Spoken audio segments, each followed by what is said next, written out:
জঙ্গলের মধ্যে দিয়ে যাওয়ার সময় যখনই আমরা শুকনো পাতার খসখস শব্দ শুনি, আমাদের বুক ধড়ফড় করে, মনে আশঙ্কা জাগে এবং ভয় জেঁকে বসে। এটাই কি সেই দীর্ঘতম বিষধর সাপ, যার নাম শুনলেই আমাদের গা ঘিনঘিন করে, যার বিষে একবারে ২০ জন মানুষ মারা যেতে পারে, যে একটি বিশাল হাতিকেও বধ করতে পারে, যে মানুষের চোখের দিকে সরাসরি তাকিয়ে থাকতে পারে এবং যে সাপদের রাজা কিং কোবরা নামে পরিচিত। সমস্ত বিষধর সাপের মধ্যে দীর্ঘতম কিং কোবরা তার আকার, বিষ এবং আত্মরক্ষার কৌশলের জন্য পরিচিত। কিন্তু এই রাজাকে জানার জন্য এটুকুই কি যথেষ্ট?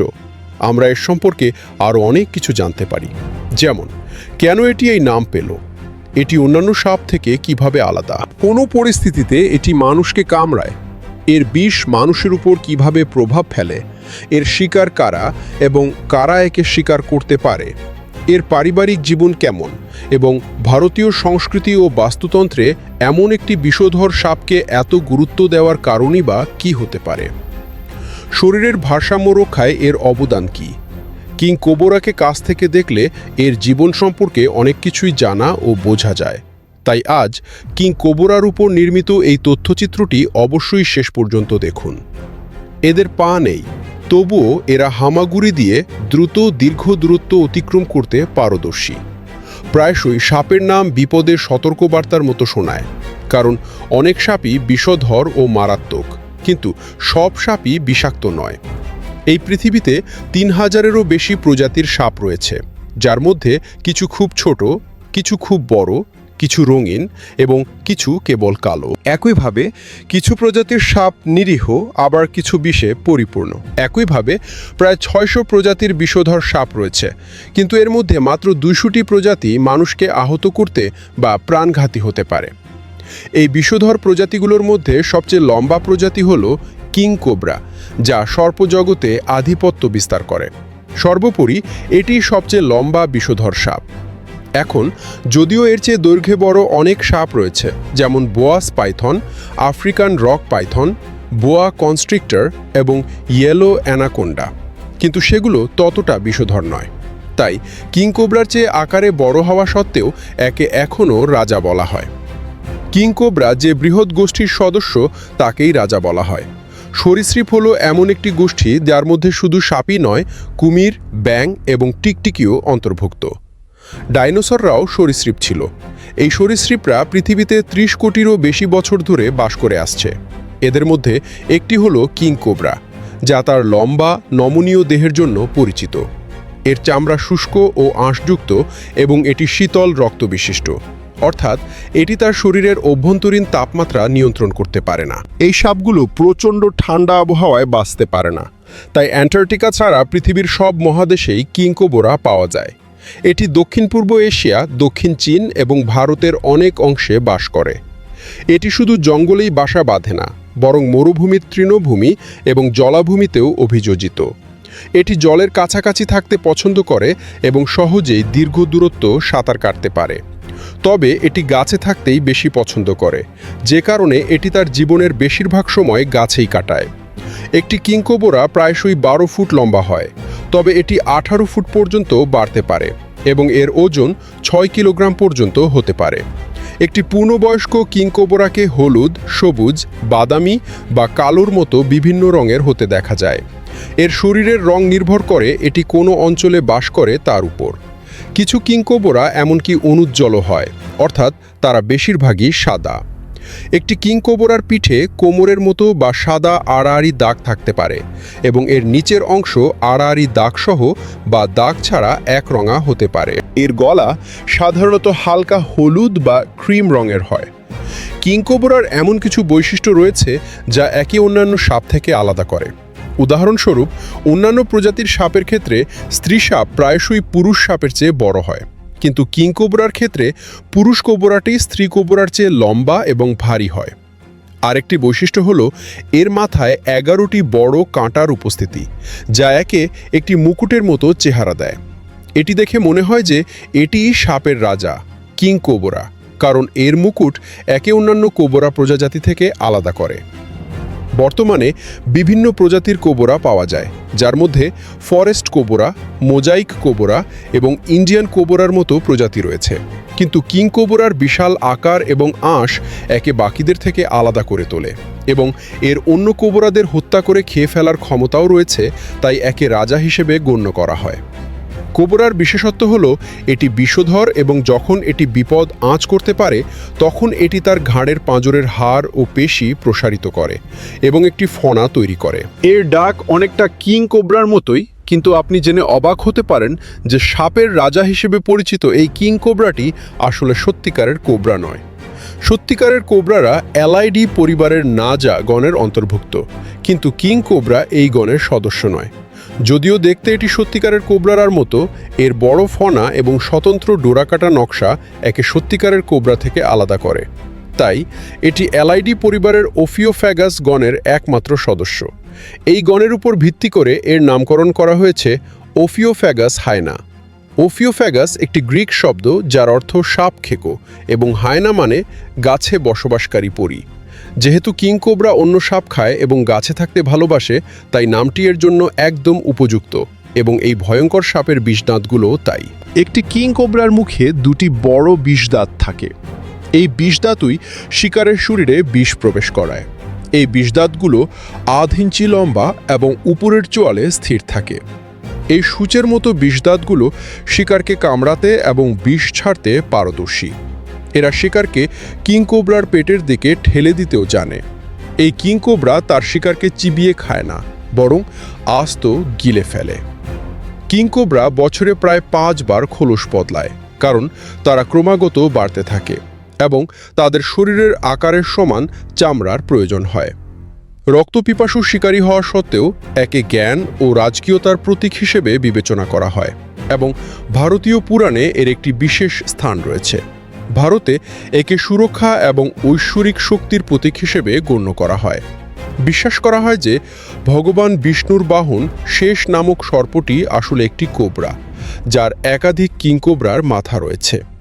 ভগবান শিবের গলার সাপটিও একটি কিং কোবরা। এই কারণে একে বিশেষ গুরুত্ব দেওয়া হয় এবং নাগপঞ্চমীতে এর পূজা করা হয়।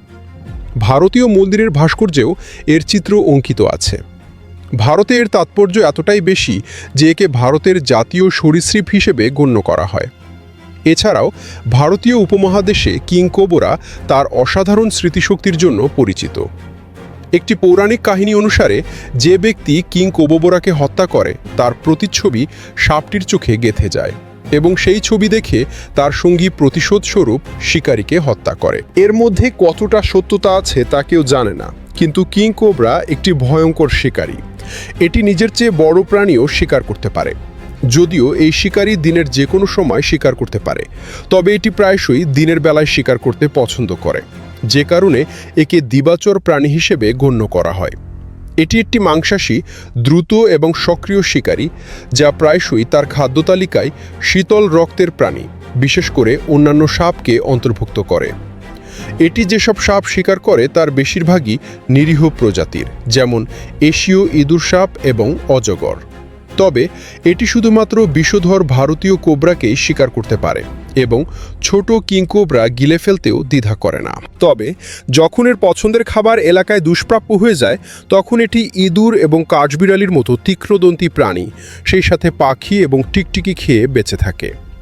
এর ছদ্মবেশ কৌশল একে শিকার করতে সাহায্য করে, যা একে তার পরিবেশের সাথে এমনভাবে মিশে যেতে দেয় যে শিকারের পক্ষে একে শনাক্ত করা কঠিন হয়ে পড়ে। এটি গাছের পাতা দেখতে পায় অথবা সেখানে কোনো বিষধর শিকারী লুকিয়ে আছে তাও বুঝতে পারে। এই ছদ্মবেশের সুযোগ নিয়ে কিং কোবরা তার শিকারকে আক্রমণ করে। তার চমৎকার দৃষ্টিশক্তির সাহায্যে এটি গাছের সর্বোচ্চ ডালে বিশ্রামরত অবস্থাতেও তার শিকারকে দেখতে পায় এবং 100 মিটার দূর থেকেও শিকারের নড়াচড়া টের পায়। এর ঘ্রাণশক্তিও খুব প্রখর, যা একে খাবারের দিক বলে দেয়।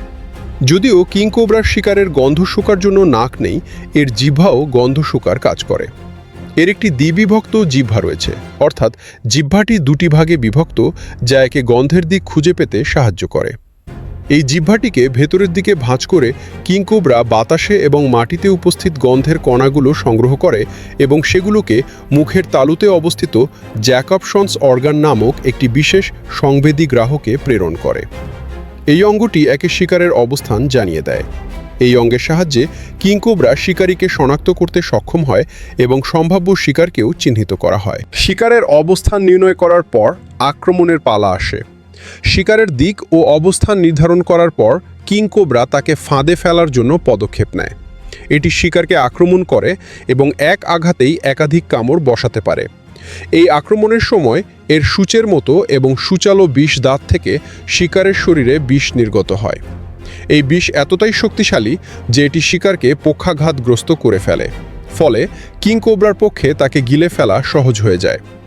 যদিও এটি নিজের চেয়ে বড় শিকারও গিলে ফেলতে পারে, তবে এর বিপাক হাড় খুব ধীর, তাই খাবার হজম হতে অনেক সময় লাগে। এই কারণে একটি বড় ভোজের পর এটি বেশ কয়েক মাস না খেয়ে থাকতে পারে। তবে এর কামড় খাওয়া ব্যক্তির পক্ষে বেঁচে থাকা কঠিন হতে পারে। একটি কিংকোবরার এক কামড়ে এত বেশি নিউরোটক্সিন থাকে যে তা একই সাথে ২০ জনকে মেরে ফেলতে পারে। তবে কিংকোবরা এতটাই বিষাক্ত এবং আক্রমণাত্মক, সৌভাগ্যবশত এটি মানুষের মুখোমুখি হতে পছন্দ করে না। এটি স্বভাবগতভাবে লাজুক, তাই মানুষের সংস্পর্শ এড়িয়ে চলে এবং এটি এও জানে যে মানুষ এর জন্য হুমকি হতে পারে। তাই এটি সংঘর্ষের চেয়ে আত্মরক্ষাকেই বেশি পছন্দ করে। তবে এটিকে কিংকোবরার দুর্বলতা হিসেবে বিবেচনা করা উচিত নয়, কারণ এটি কেবল তখনই তার আত্মরক্ষার কৌশল ব্যবহার করে যখন তাকে হয়রানি বা হুমকি দেওয়া হয়। বিপদ আঁচ করতে পেরে একটি কিংকোবরা প্রথমে নিজেকে আরও বড় দেখানোর জন্য তার ফনা প্রসারিত করে। তারপর এটি তার বিষদাঁত দিয়ে শিকারীকে ভয় দেখানোর চেষ্টা করে।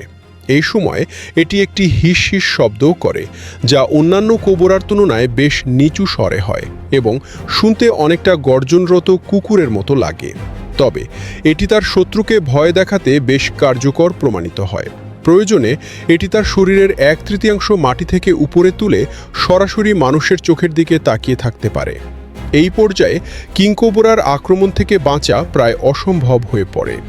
এমন আগ্রাসী মনোভাব নিয়ে এটি তার শত্রুকে কামড়াতে ও দংশন করতে প্রস্তুত থাকে। এই মুহূর্তে এর বিষদাঁতের সাথে সংযুক্ত গ্রন্থিগুলো শত্রুর শরীরে বিষ নিঃসরণ করে। মানবদেহে প্রবেশ করার পর এই বিষ তার কেন্দ্রীয় স্নায়ুতন্ত্রকে প্রভাবিত করে। এই বিষে নিউরোটক্সিক স্নায়ু থাকে। এটি সংকেত প্রেরণে বাধা সৃষ্টি করে, যার ফলে শরীরের নড়াচড়া থেমে যায়। এছাড়াও হৃদযন্ত্রের ক্রিয়া বন্ধ হয়ে যাওয়া এবং অঙ্গ প্রত্যঙ্গ বিকল হওয়ার মতো অবস্থাও দেখা দিতে পারে। তীব্র শারীরিক ব্যথা, ঝাপসা দৃষ্টি, মাথা ঘোরা এবং পক্ষাঘাত সবই এই বিষের প্রভাব। এটি এমনকি একজন ব্যক্তিকে কোমায় পাঠাতে পারে এবং 30 মিনিটের মধ্যে তার মৃত্যুও ঘটাতে পারে। তাই মানুষের এটা বোঝা জরুরি যে কিংকোবরাকে বিরক্ত করা উচিত নয়। তাদের নিজেদের মতো করে জীবনযাপন করতে দেওয়া উচিত। যদি কখনো ভুলবশত একটি কিংকোবরার মুখোমুখি হন, তবে এটিকে বিরক্ত না করে নিঃশব্দে সরে যাওয়াই সবচেয়ে ভালো। আমাদের আকর্ষণীয় ভিডিওগুলো লাইভ হলে নোটিফিকেশন পেতে আমাদের কাবির জেড ইউটিউব চ্যানেলটি লাইক এবং সাবস্ক্রাইব করতে ভুলবেন না। আজ তাহলে এখানেই শেষ করছি। সবাই ভালো থাকবেন। আসসালামু আলাইকুম।